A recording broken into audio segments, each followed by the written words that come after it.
The probate hearing hadn't even started, and my cousin was already smiling like she owned the air. Her name is Bria, the kind of cousin who shows up only when there's money, then acts like she's been loyal all along. She wore a cream blazer that cost more than my monthly groceries and leaned close enough for me to smell her perfume. "Enjoy your homeless life, bitch," she hissed, soft and delighted. A few people behind her snickered like this was just family banter. Like cruelty was a tradition you clapped for. My parents didn't stop her.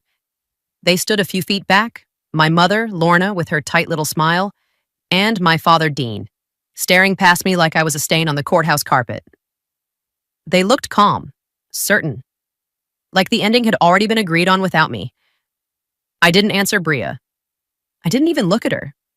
I kept my eyes on the courtroom door and held my folder against my ribs the way you hold something fragile and sharp at the same time. Because I knew what they were counting on. They wanted me loud. They wanted me messy. They wanted me to look like exactly what they'd been whispering to everyone in our family for years. Unstable, dramatic, unreliable. So, I gave them nothing. The bailiff opened the door and called the case. Everyone shuffled in, the way people do when they think something is about to happen that isn't their problem. I sat at the petitioner's table with my attorney, Nadia Sloan, who had the kind of calm that only comes from reading too many lies in nice handwriting. Across from us, my parents sat with Bria and their attorney. Bria kept glancing over like she wanted me to break, just so she could win twice. Judge Kessler took the bench and looked down at the file, eyes tired but sharp. "Good morning," he said. "This is the matter of the estate of Harold Price." My grandfather. Hearing his name in that room made something twist in my chest. Not grief. Grief was already a constant. This was something else. The feeling of strangers turning a life into a folder. Judge Kessler adjusted his glasses. "Appearances for the record," Nadia stood. Nadia Sloan for the petitioner, Hannah Price. I stood when she said my name, chin level, hands still. On the other side, their attorney stood. Mitchell Crane for Lorna and Dean Price, and Bria Donnelly. Bria's smile sharpened at the sound of her own name in court, like being spoken into the record made her real. Judge Kessler glanced between us. I understand there is a dispute regarding the decedent's residence and certain personal property," he said. "And I also understand there are allegations of concealment of assets." My mother's attorney didn't waste time. He stepped forward like he'd rehearsed the rhythm. "Your Honor," Crane said, "my clients believe Ms. Price has been living in the decedent's home and withholding estate property. We are requesting immediate surrender of the premises and an inventory of all items in her possession." My mother nodded dramatically, like she was suffering through my behavior. Bria leaned back in her chair, satisfied, like the word surrender tasted sweet. Judge Kessler turned his gaze to me. "Ms. Price," he said, "do you dispute living in the home?" "I live there," I said evenly. "Grandpa asked me to." Crane pounced. "Convenient," he said, glancing at the judge. "But there is no written agreement, and my clients, his children, were excluded." My father's face didn't change. My mother's eyes stayed locked on mine, daring me to react. Judge Kessler held up a hand. "I'll review the estate file," he said. "Clerk, pull up the record." The clerk, Ms. Patel, clicked her mouse and turned her monitor slightly toward the bench. The faint glow of the screen reflected in Judge Kessler's glasses. And that was the moment Bria leaned toward me again, voice low enough to feel private even in a courtroom. "After today," she whispered, "you'll be sleeping in your car." I didn't look at her. I opened my folder, slid out one document, one sealed page in a plain envelope, and placed it on the table in front of Nadia. Nadia didn't look surprised. She simply stood and approached the bench with the envelope held carefully, like it wasn't paper, like it was a switch. "Your Honor," she said, "before the clerk proceeds, we have a document that must be added to the record." Crane's head snapped up. "What document?" Nadia didn't answer him. She handed it to the bailiff, who passed it to the clerk. Ms. Patel opened the envelope, her eyes scanning the first line. Her posture changed slightly, tiny but visible. like she'd just realized she was holding something heavier than it looked. She clicked. The courtroom's projector screen flickered as the file loaded onto the system. A clean interface, a new attachment, and then a single header line that made the judge sit up straighter. Judge Kessler's face changed. Not slowly, not subtly. Like someone had pulled the floor back and shown him what was underneath. He stared at the screen for a long moment, then looked over the top of his glasses at my mother. "Ms. Price?" he said, voice suddenly sharper. "Did you file an emergency petition in this case 2 days before Mr. Price passed away?" My mother blinked twice, mouth parting. Crane stepped forward fast. "Your Honor, I'm not sure what—" Judge Kessler held up a hand without looking away from my mother. "I'm asking her," he said. Bria's smile had vanished completely now. Her eyes flicked to the screen like she was trying to read it from 10 feet away. My mother's voice came out thin. I don't know what you're talking about." Judge Kessler tapped the screen with his pen once. "The system shows a filing," he said. "Time-stamped, verified, and tied to a user account associated with your email address." Crane's confidence faltered for the first time. "Your Honor, we need to see exactly what this is." Judge Kessler's gaze cut to him. "You will," he said. "In a moment." Then he turned back to the clerk. "Open the next attachment," he ordered. Ms. Patel clicked again. The screen loaded a new document, and the courtroom went so quiet, I could hear the bailiff's keys shift at his belt. Judge Kessler read the first line, then the second. His jaw tightened. And when he finally looked up, his eyes went past my mother, past Bria, past their attorney, and landed directly on me. "Miss Price," he said slowly, "who prepared this filing?" I didn't raise my voice. I didn't smile. I just answered the truth that my family never planned for. "My grandfather did," I said. "With his attorney? Before he died." Part 2/5. The moment I said it, my grandfather did, with his attorney, the confidence on the other side of the room started to leak out like air from a tire. Judge Kessler didn't look impressed. He looked insulted, like someone had tried to use his courtroom as a vending machine. "Ms. Patel," he said to the clerk, "expand the docket entry. I want the full filing history." The clerk clicked. The projector refreshed. A list populated, dates, titles, attachments, everything stacked neatly the way courts stack people's lives into folders. Mitchell Crane leaned forward, voice quick. "Your Honor, I object. This is outside the scope of today's—" Judge Kessler lifted a hand without even turning his head. "Sit down," he said. Crane sat. My mother's mouth tightened. My father's jaw worked like he was chewing on panic. Bria's eyes stayed locked on the screen, trying to read it from the gallery like she could undo it through willpower. The judge pointed with his pen. "Here," he said. "An emergency petition, filed 2 days before the date of death, and verified." He looked straight at my mother. "Ms. Price, did you file this petition under penalty of perjury?" My mother's eyes widened with practiced innocence. "No," she said quickly. "Absolutely not. I don't even know what that is." I didn't react. I didn't look at Bria. I stared at the judge and waited because I knew what would happen next. Courts don't run on feelings. They run on records. Judge Kessler's voice stayed calm, but the calm had steel in it. "Miss Patel," he said, "open the petition, page 1. The clerk clicked again. A form filled the screen. Bold headers, blocks of text, signature lines.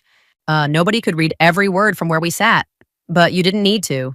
The structure alone told the story. Judge Kessler read silently for a few seconds. Then he looked up again, slower this time. "This petition requests emergency appointment of a temporary conservator," he said, voice low. "It alleges that Harold Price was vulnerable, incapacitated, and being exploited." My stomach stayed steady, but something cold moved behind my ribs. Because that was the accusation they'd been spreading for months, just never with a judge listening. Judge Kessler continued, eyes still on the screen. It also requests removal of the occupant from the residence, he said. Immediate possession, with law enforcement assistance if necessary. Bria's mouth twitched like she'd just tasted victory again, until the judge read the next line. And it identifies the alleged exploiter as... He glanced down.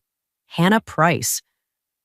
My name, in black ink, on a legal claim my mother swore was urgent. My mother's face stayed frozen, but I saw her throat move as she swallowed. Judge Kessler looked up at her again. Ms. Price, and he said, your name appears as petitioner. Your address, your phone number, and there is an electronic verification attached. Crane stood up again, voice tight now. Your Honor, identity theft is not unheard of. Someone could have... Judge Kessler's gaze snapped to him. Counsel, he said sharply, I'm not asking you to improvise excuses.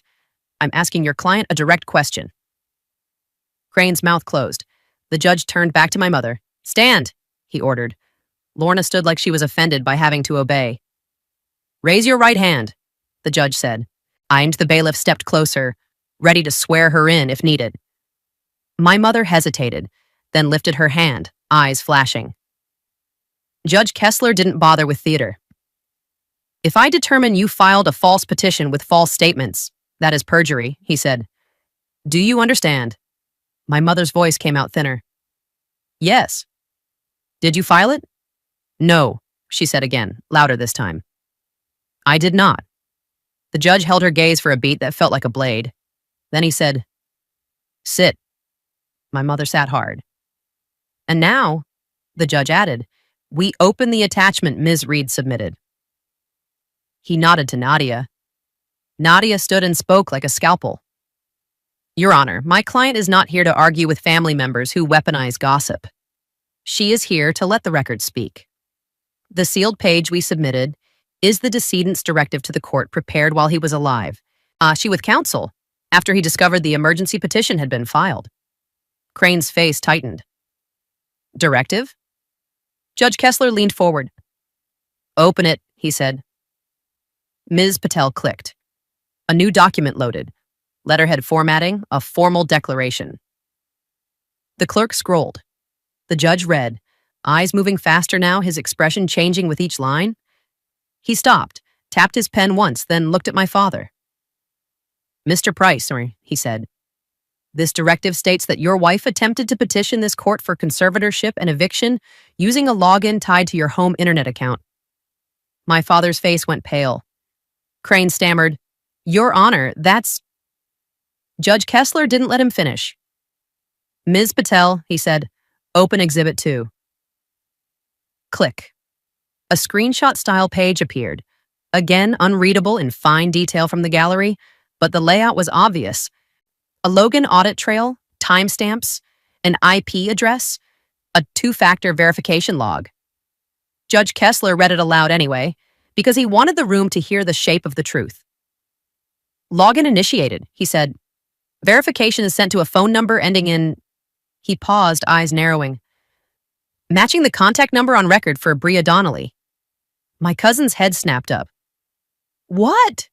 She blurted. The judge's gaze cut to her like a warning shot. Do not speak, he said.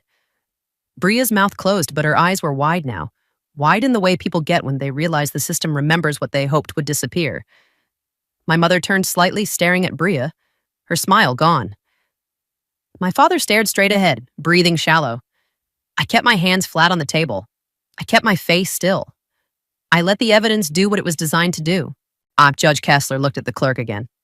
There's more, sir, he said. Ms. Patel scrolled. Another exhibit. This appears to be a sworn statement, the judge said slowly, from Harold Price's attorney, affirming that Mr. Price was competent, that he feared retaliation, and that he prepared an updated estate plan because of attempted interference. Crane tried one last angle. Your Honor, even if there was a misunderstanding before death, the will is still... Counsel, the judge interrupted, and his voice was colder now. A party who comes into this court with unclean hands does not get to demand equitable relief. Silence hit the room like a door slamming shut. Then Judge Kessler said the sentence that made Bria's earlier whisper feel pathetic. I am referring this filing to the district attorney, he said. Potential perjury, potential fraudulent filing, potential identity misuse, and attempted unlawful eviction. My mother's face went rigid, the way it does when someone is trying not to crack in front of strangers. Bria's fingers curled around her purse strap like she might run. The judge turned to Nadia. Ms. Sloan, he said, is the decedent's counsel present? Nadia's lips barely moved. He is, she said. The courtroom doors opened again, and a man stepped in wearing a dark suit and carrying a slim briefcase like it weighed nothing, because he'd already won the hard part days ago.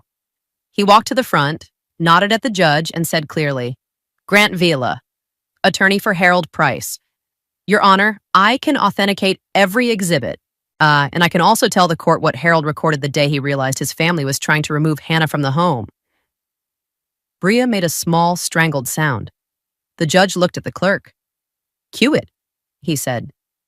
Ms. Patel's mouse clicked. The screen went black for half a second, then began to load a video file.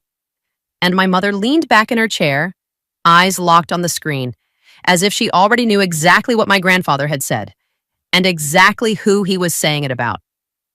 Part 3/5. The projector screen stayed black for a beat, like the courtroom itself was holding its breath. Then the video loaded. A grainy frame appeared. My grandfather at his kitchen table. Daylight coming through blinds, a cardigan on his shoulders like he'd been cold.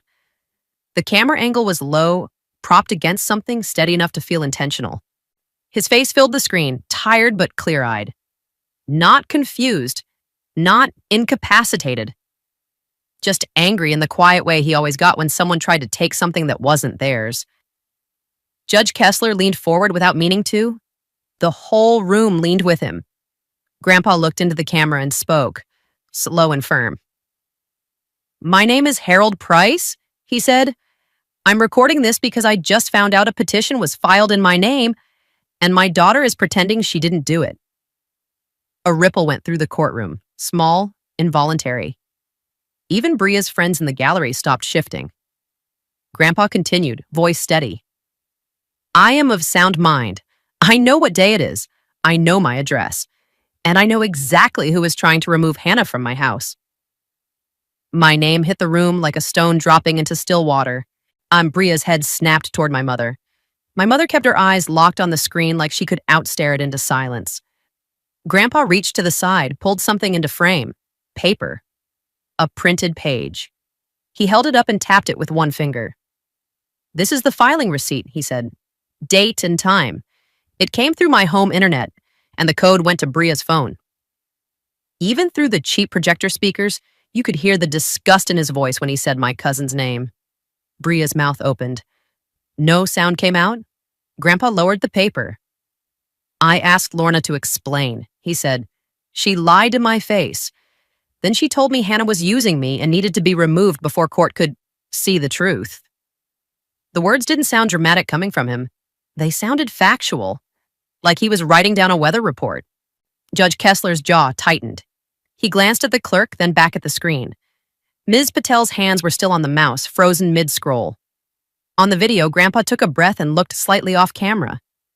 I told them no, he said, and they didn't accept it. His eyes hardened. So I called my attorney, I updated my estate plan, and I instructed him to file the evidence because I'm not leaving my granddaughter to be bullied out of her home by people who show up only when there's money. My throat tightened, but my face didn't change. I kept my hands flat on the table and let the record carry my emotions for me. Grandpa leaned forward slightly. Hannah moved him because I asked her, he said. She pays the bills she can. She takes me to appointments. She makes sure I eat. She's been here when my own daughter was too busy counting what she thinks she's owed. The gallery went dead quiet, not even a cough. Then Grandpa said the line that made my stomach turn cold, not because it hurt, but because it confirmed how far they'd been willing to go. They tried to tell a judge I was being exploited, and he said, voice steady. Then they tried to tell me I was losing my mind. Then they tried to remove my phone. The judge's head snapped up at that. His gaze flicked to my mother so fast it looked like a reflex. Grandpa's mouth tightened. Lorna said, "If you can't call anyone, you can't stop it." Bria laughed, like it was clever. My cousin's face drained of color. Her hands gripped her purse strap like she might rip it off. Grandpa looked straight into the lens again. "If anything happens to me," he said, "Asha, it is not because Hannah did it. It is because my daughter and my niece are trying to rush this estate before the court can see what they've done." Judge Kessler lifted a hand slightly, instinctively, like he wanted to stop the video and ask questions through the screen. But Grandpa wasn't finished. He reached for another sheet of paper and held it up, closer to the camera this time. The top looked like a list: headings, lines, boxes. The details weren't readable from where we sat, but the format screamed inventory. "I made a list," Grandpa said. "A full one. Photos, serial numbers, where everything is kept. Because if they get into this house and things start disappearing, I want the court to know exactly what went missing and exactly who had access." My pulse stayed steady. My cousin had told me I'd be homeless. Auntie Grandpa had prepared for that threat like it was a predictable storm. He lowered the list and leaned back. His voice softened, not with weakness, but with exhaustion. "Hannah," he said, and my throat tightened hard because he was speaking to me even though he wasn't in the room. "Don't fight them with your mouth, fight them with paper." Then he added, quieter, "And don't let them near the drawer under the pantry shelf. They'll look for it when they panic." My mother's head jerked slightly like she'd heard a keyword. Judge Kessler's eyes narrowed.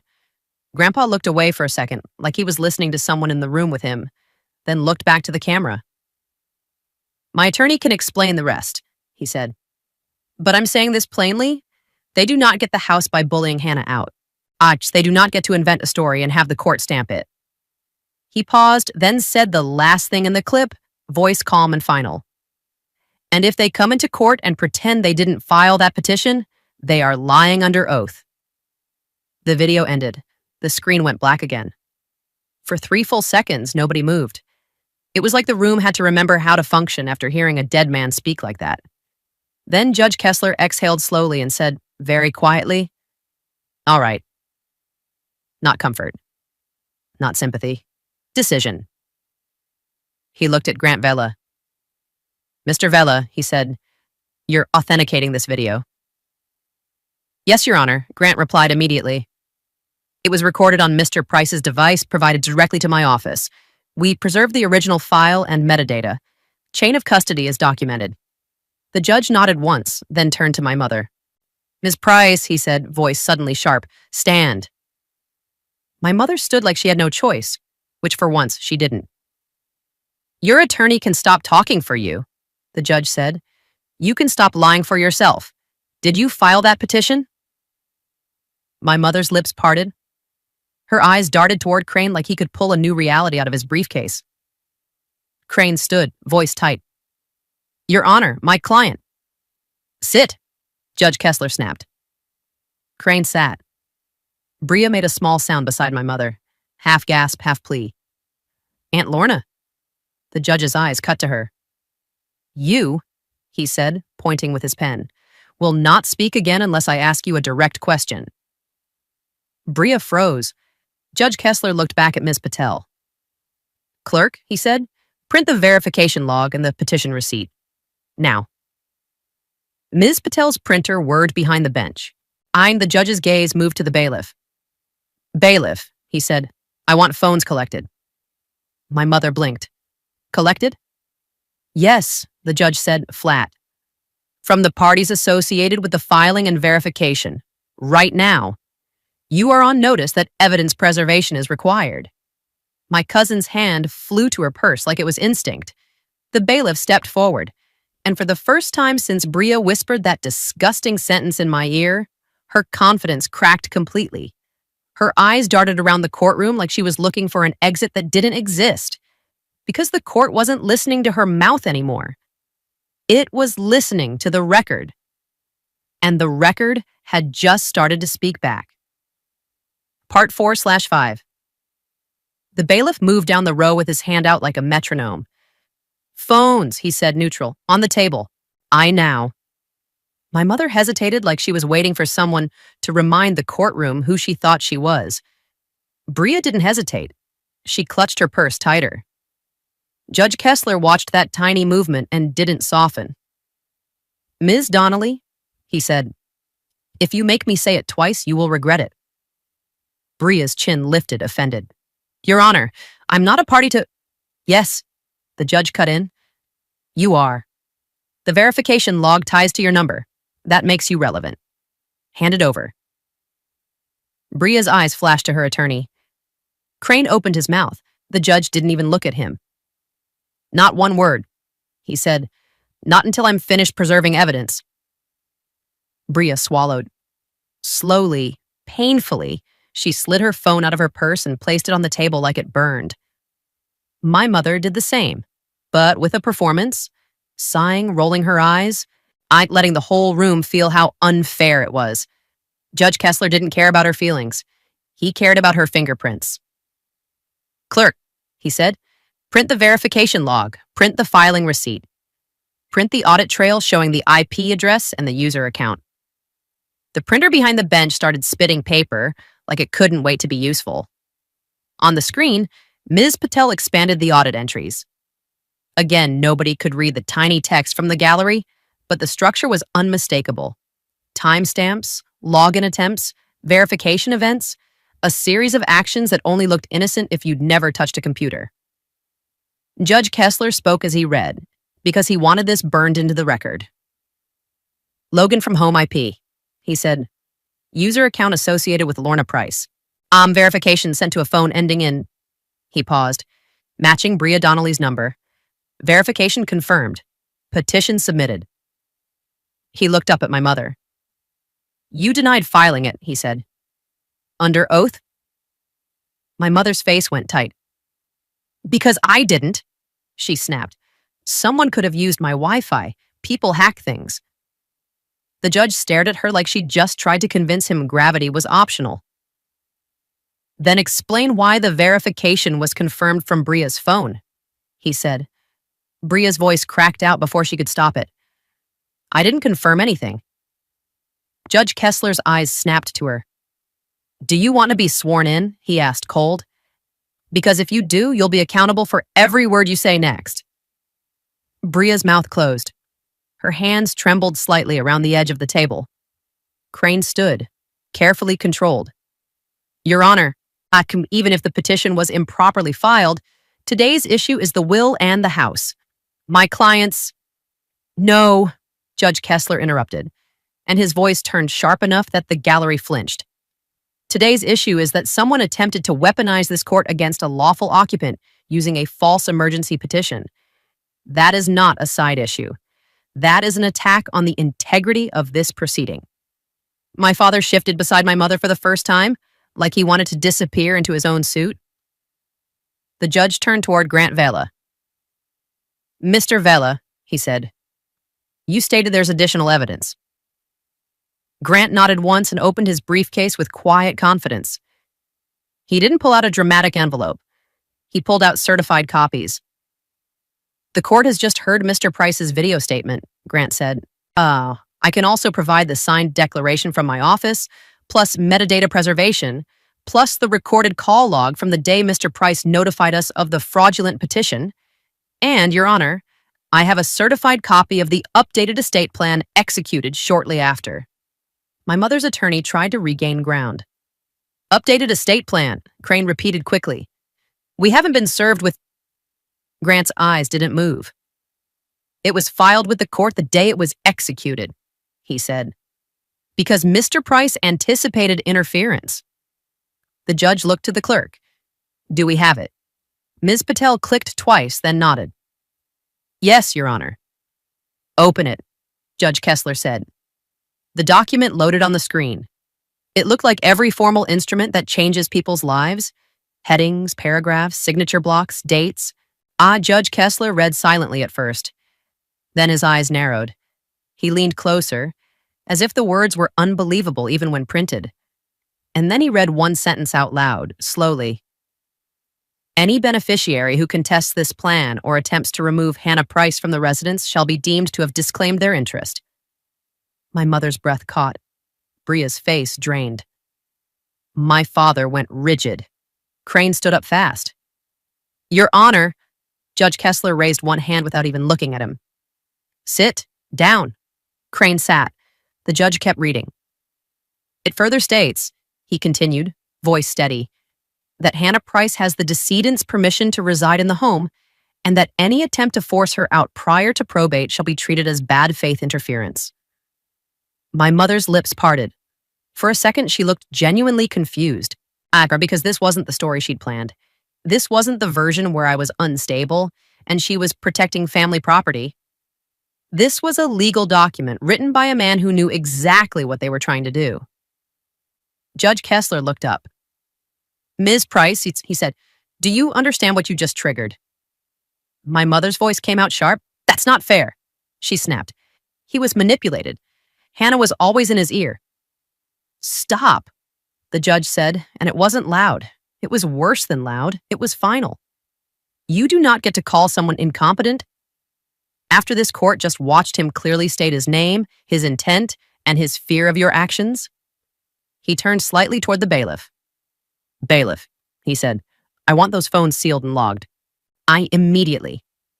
The bailiff collected both devices and placed them into evidence pouches with the same quiet efficiency he'd used earlier, like he'd done this 1,000 times. Bria watched her phone disappear and made a small sound in her throat like an animal caught in a trap.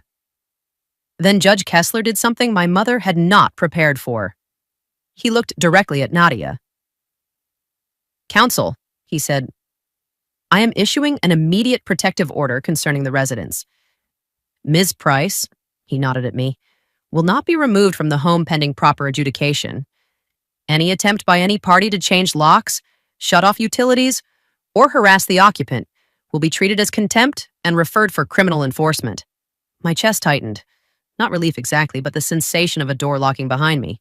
Because my family's favorite weapon had always been access. If they couldn't touch my living situation, they couldn't control me. My mother's attorney tried one last play. Your Honor, we object to a protective order based on an unproven allegation.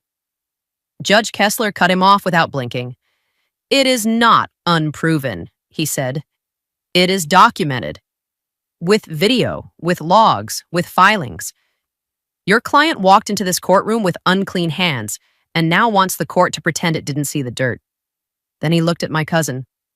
Ms. Donnelly, he said, you whispered threats to the petitioner in my courtroom. You snickered while a fraudulent eviction petition was pending. And your phone number appears as verification for a filing you now deny. If you have an explanation, you will give it to law enforcement, not to me. Bria's voice cracked. I didn't. The judge's eyes hardened. Do not speak. Bria shut her mouth so fast it looked painful. Judge Kessler turned to the clerk. Ms. Patel, he said, mark this matter for referral. I want the district attorney's office notified today. Yes, Your Honor, she replied immediately. My mother's face twitched. Anger, panic, humiliation, all fighting for space.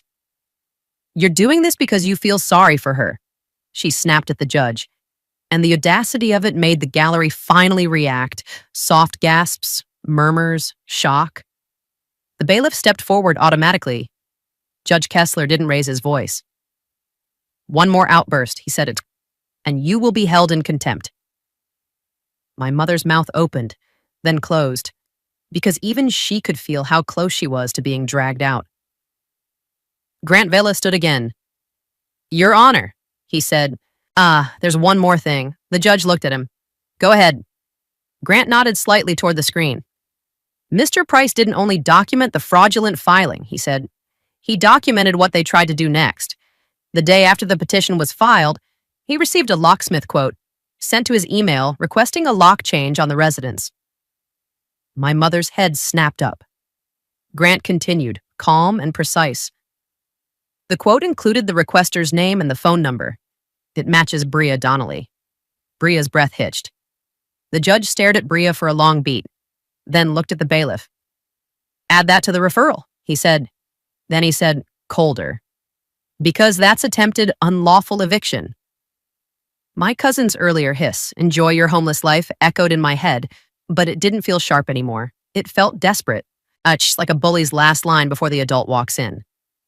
Judge Kessler gathered the papers in front of him and spoke like a man who was done being used. "Here's my ruling," he said. "The emergency petition is flagged as potentially fraudulent and is being referred. The protective order stands. The petitioner remains in possession of the residence, and any party who violates this order will face immediate sanctions." He paused, eyes scanning the room. "And now," he added, "we address the will itself, with counsel present and with the court fully aware of what happened here today." Crane swallowed hard. My mother stared straight ahead like she was trying to hold her world together through force. The judge nodded at the clerk. "Call the next exhibit," he said. Ms. Patel clicked. A new file began to load, and its title line appearing at the top of the screen, long, formal, and unmistakably official. And the moment it appeared, my cousin's face collapsed completely because she recognized the name of the document before it even finished loading.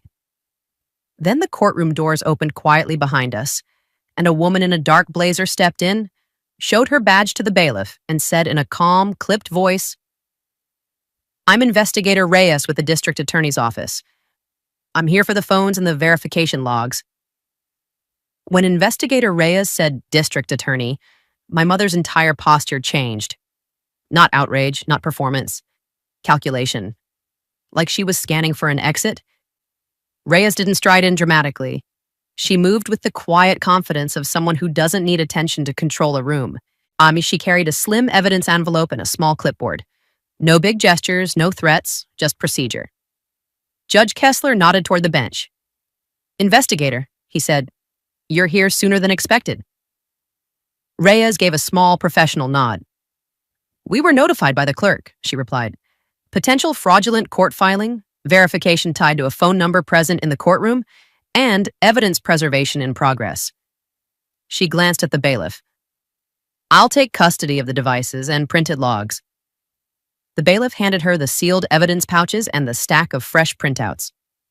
Reyes checked the seals, initialed the chain of custody form, and slid everything into her envelope like she was filing away a storm. Bria's breath came out in a tight, shaky exhale.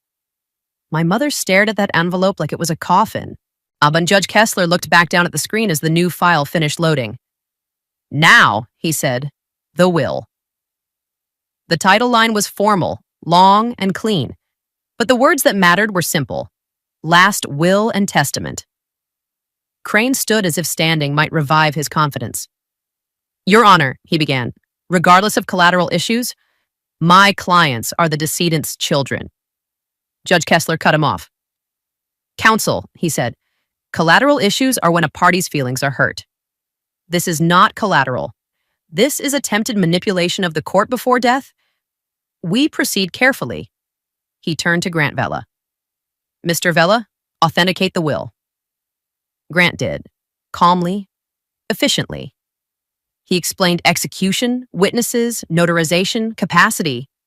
He referenced the recorded video. He referenced the updated plan after the fraudulent petition.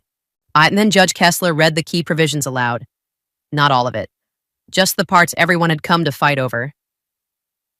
"The residence," he said, eyes on the document, "is devised to Hannah Price." My mother's head snapped up so fast it looked painful. Bria's mouth fell open. My father blinked like he'd been slapped. Judge Kessler didn't look at them. He kept reading. "And a cash bequest to Lorna Price in the amount of..." He paused briefly, then continued. $10,000. My mother's face twisted, disbelief turning into fury. "And to Dean Price," he continued, $10,000. My father's throat moved. He looked at my mother like he wanted to ask permission to feel something. Judge Kessler's pen tapped the paper once. "And to Bria Donnelly," he said, $1,000. The courtroom made a small sound, an involuntary ripple of shock. Bria turned red, then pale. "That's..." she started. The judge lifted his eyes. "Do not speak," he said.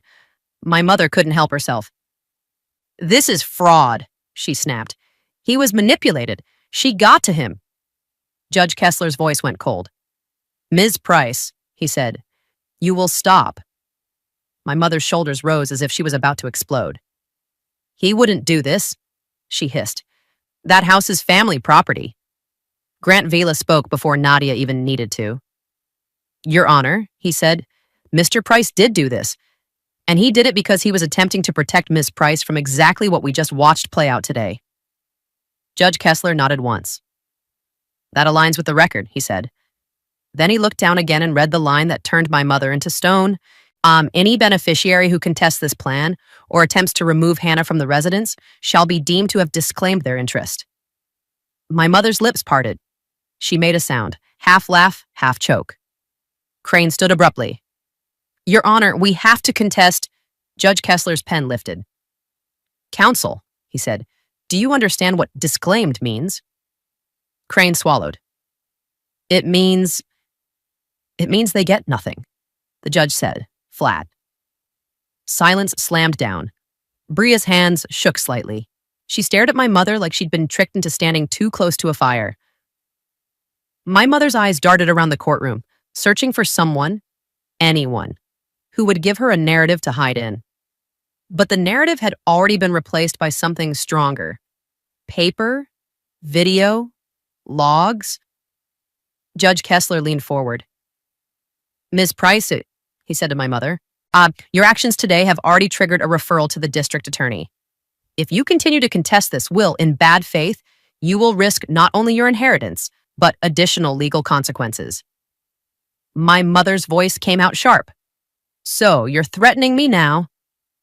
No, the judge replied. I'm warning you. He looked at Crane. The will is admitted, he said. The personal representative appointment stands. The protective order stands. Miss Price, his gaze flicked to me, remains in possession of the residence. Then he looked at the bailiff. If any party approaches her on the courthouse grounds, I want it documented. The bailiff nodded. Judge Kessler's gaze moved to Investigator Reyes. Investigator Sta, he said, you have what you need. Reyes nodded. For now, she replied. Then she turned her eyes on my mother and cousin with a calm that felt worse than anger. Ms. Weston, Ms. Donnelly, you will both be contacted. If you attempt to delete anything else, if you attempt to threaten or retaliate, you will make this case easier for us. My mother straightened, trying to recover pride. I haven't done anything, she snapped. Reyes didn't argue. She simply said, okay. And that single word, delivered like a closing file drawer, drained the power out of my mother's performance. Outside the courtroom, the hallway felt colder.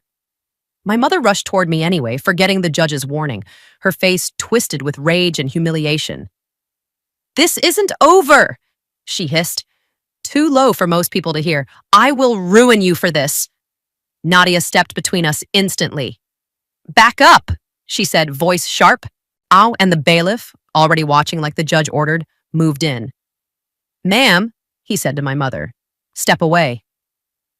My mother's eyes flashed. She stole. Step away, he repeated. Bria hovered behind her, voice shaking. Aunt Lorna, please, stop. My mother snapped her head toward Bria. You're useless, what? She hissed. Bria flinched like she'd been hit. Then my father spoke. Quiet, finally, the voice of a man who'd been hiding behind his wife's aggression for too long. Lorna, he said, it's done. My mother turned on him, but her rage had nowhere to land now. The court had already decided who she was in that story. Not the victim, the problem. Over the next weeks, the consequences didn't fade into family drama. They got heavier. The district attorney charged my mother with attempted fraudulent court filing and perjury-related offenses tied to the petition. Bria was charged as an accomplice for the verification and the locksmith attempt. Their phones were forensically extracted, and the deleted activity didn't save them. It proved consciousness of guilt. A judge issued a no-contact order for both of them against me. Violating it would mean immediate jail. And because the attempted eviction was tied to the court filing, the DA pushed it hard. Not a slap on the wrist. Not a warning. My mother accepted a plea that included probation, restitution, and a suspended sentence that would become real time if she violated any term. Bria didn't get off easy either. She was ordered into supervised probation and community service, add-on with an explicit warning from the judge, one violation, and she'd be remanded. My father didn't escape consequences, but his were different. He had to testify, to admit what he knew, to admit what he allowed. Watching him do that felt less like revenge and more like a truth finally forced into daylight. As for the house, I changed the locks the same day, with the protective order taped inside my folder. I installed a doorbell camera and a security system. I moved Grandpa's inventory list into a fireproof safe. And when the first threatening letter arrived at my mailbox, Nadia forwarded it straight to Investigator Reyes. The threat stopped after that, because threats don't work when every line gets logged. The first night after the hearing, and I sat alone at Grandpa's kitchen table, the same one from the video, holding the key he kept hidden under the pantry shelf. I didn't cry. I didn't celebrate. I just breathed. Because the thing Bria wanted most wasn't the house. It was watching me lose it. And she didn't get that. A month later, the home felt quieter. Not because the grief was gone, but because the fear was. I still missed Grandpa every day, but I no longer felt like I had to defend my right to exist in the space he left me. The court's protective order held. The estate was secured. And the people who tried to weaponize a judge to make me homeless learned the hard way that the court remembers what families try to bury. If you were in my position, would you have stayed silent and let the record speak, or confronted them the moment they threatened you in court? Tell me in the comments, subscribe, and I'll see you in the next video.